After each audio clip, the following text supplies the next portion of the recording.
It was a crisp autumn evening, the kind where the wind carries a chill that creeps into your bones.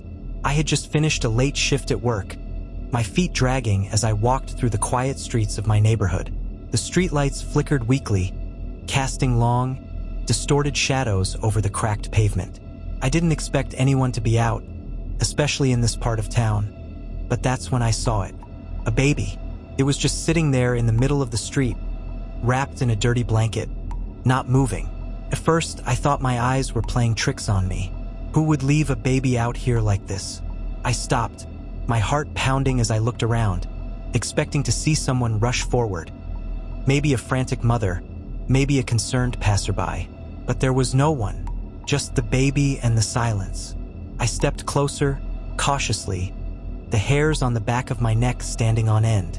The baby wasn't crying, which struck me as odd. It just stared up at me with wide, unblinking eyes. Dark, bottomless eyes. I knelt down, my instincts battling with the growing sense of unease twisting in my gut. "Hey, little one, where are your parents?" I whispered, my voice shaky. As I reached out to touch the blanket, the air grew colder. The street around me seemed to blur at the edges, the shadows from the streetlights lengthening unnaturally. My hand froze just above the baby's head, and that's when I noticed it. The baby wasn't breathing. My breath caught in my throat as the realization hit me. I pulled my hand back, stumbling a few steps away, but before I could turn and run, the baby's head twitched.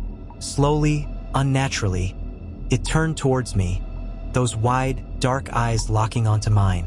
I couldn't move, couldn't breathe. The baby's lips curled into a smile, a twisted, unnatural grin far too wide for its small face. Then, in a voice that wasn't a baby's, no, it was deeper, guttural. It said, "You shouldn't have stopped."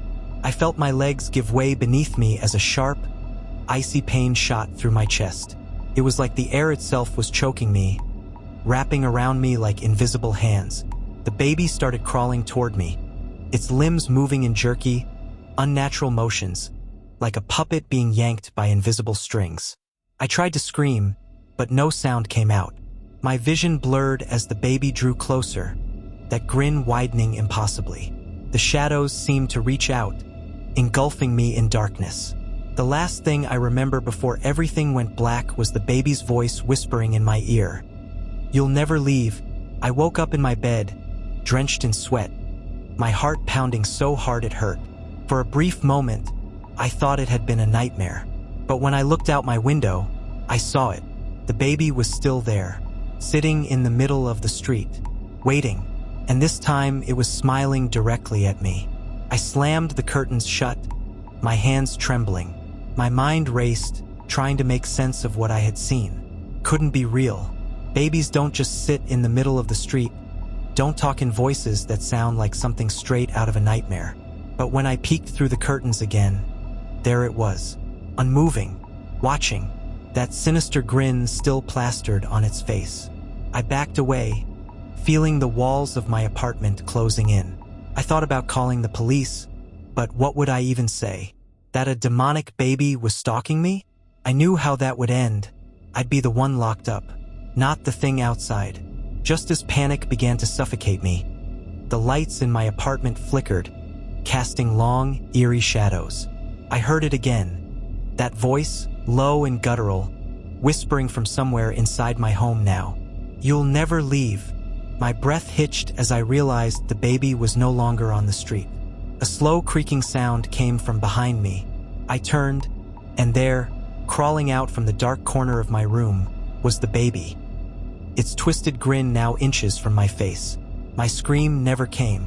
It was too late. The last thing I felt was the cold grip of its tiny, lifeless hands pulling me into the dark. And in that final moment, I understood. No one ever leaves.